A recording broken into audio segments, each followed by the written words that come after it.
Eu quero, nesta hora, falar sobre orações impedidas.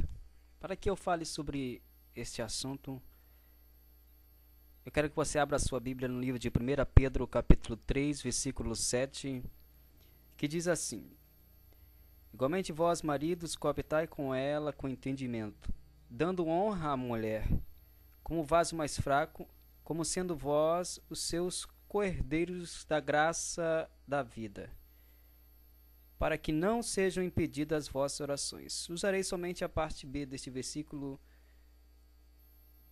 então, para falar sobre esta mensagem. Há impedimentos à oração?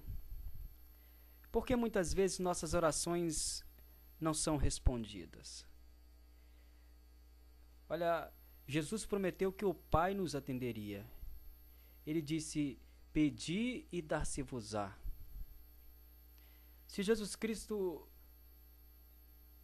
ou melhor, se Deus não negou o seu próprio Filho, não poupou o seu próprio Filho, dando como Salvador de nossas vidas, como não nos dará também com Ele todas as coisas?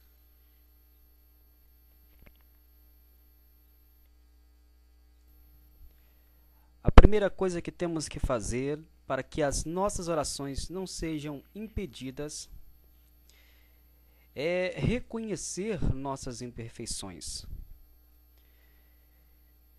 Salmos 19, versículos 12 e 14, o salmista diz bem assim: quem pode entender os próprios erros, expurgar-me tu dos que me são ocultos, também da soberba guarda o teu servo, para que se não assenhorie de mim.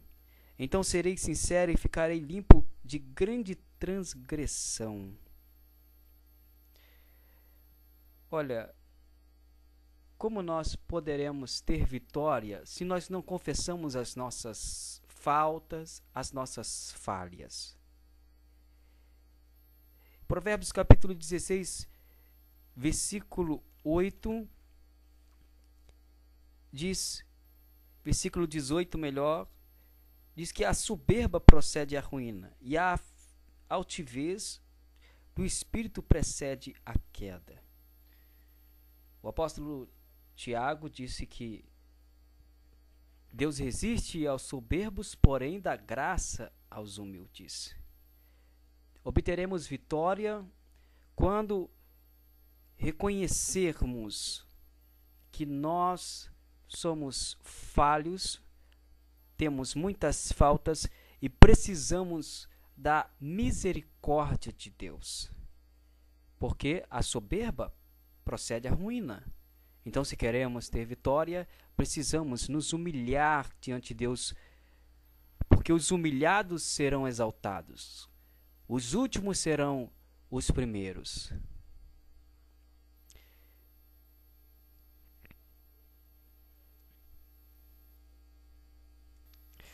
Eu quero agora dar uma relação das coisas que impedem que as nossas orações cheguem a Deus. E espero que seja de grande ajuda para a sua vida espiritual. Primeira coisa é porque pedimos erradamente. E Tiago responde dizendo no capítulo 4, versículo 3: pedes e não recebeis, porque pedes mal para o gastardes em vossos deleites. Esta é a oração interesseira.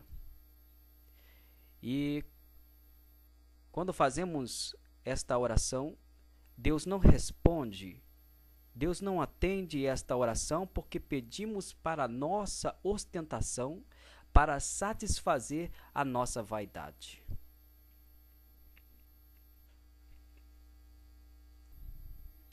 Segunda razão pela qual não recebemos as bênçãos de Deus e que as nossas orações não são respondidas é porque pedimos sem fé. Ainda no livro de Tiago, capítulo 1, versículos 5 e 6, ele diz: E se algum de vós tem falta de sabedoria, peça a Deus, que a todos dá liberalmente, não o lança em rosto, e ser-lhe-á dada. Peça, porém, com fé, não duvidando, porque o que duvida é semelhante à onda do mar, que é levada pelo vento e lançada de uma para outra parte. Ainda em Hebreus capítulo 11, versículo 6, diz que sem fé é impossível agradar a Deus, importa que todos aqueles que se aproximam de Deus creem que Ele existe e que é galardoador dos que o buscam.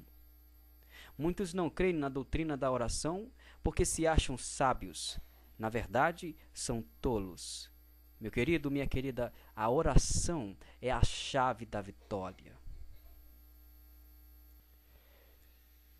Outra razão pela qual nossas orações muitas vezes não são respondidas é porque pedimos erradamente, não pedimos conforme a vontade de Deus.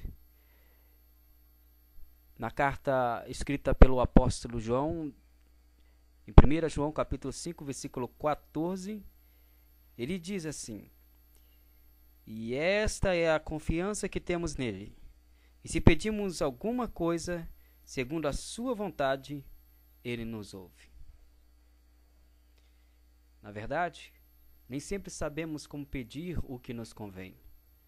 Mas o apóstolo Paulo escreve em Romanos capítulo 8, versículo 26, que o Espírito Santo intercede por nós com gemidos inexprimíveis.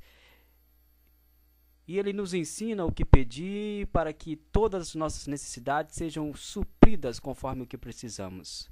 Deus sabe muito bem o que precisamos, então nós precisamos confiar primeiramente que as nossas orações, toda vez que colocamos diante dele, que levamos a nossa voz para Deus, é respondida. A última razão que eu quero dar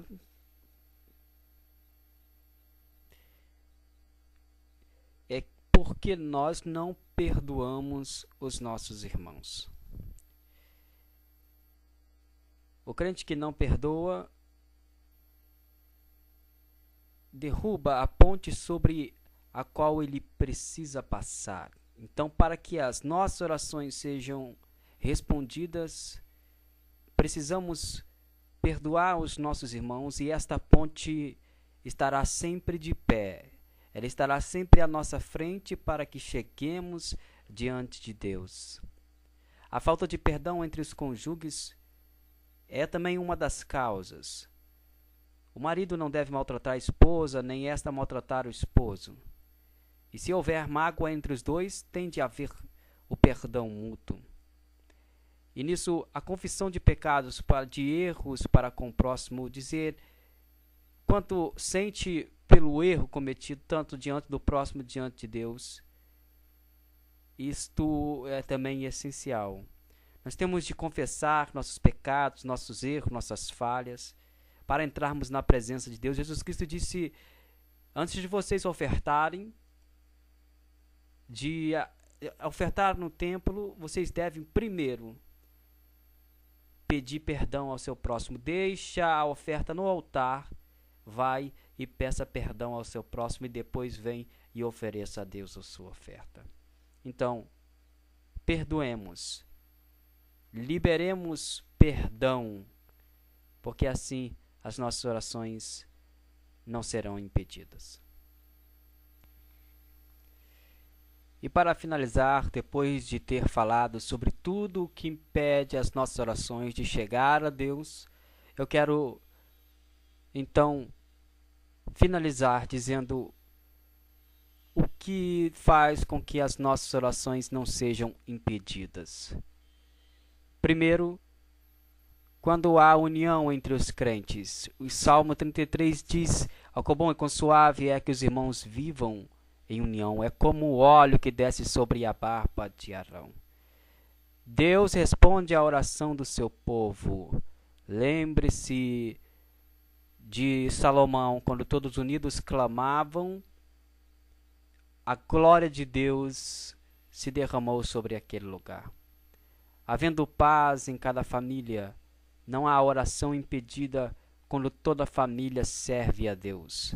Então, sejamos unidos, unânimes, na mesma fé, na mesma amor, na mesma esperança, e assim as nossas orações chegarão até o trono de Deus.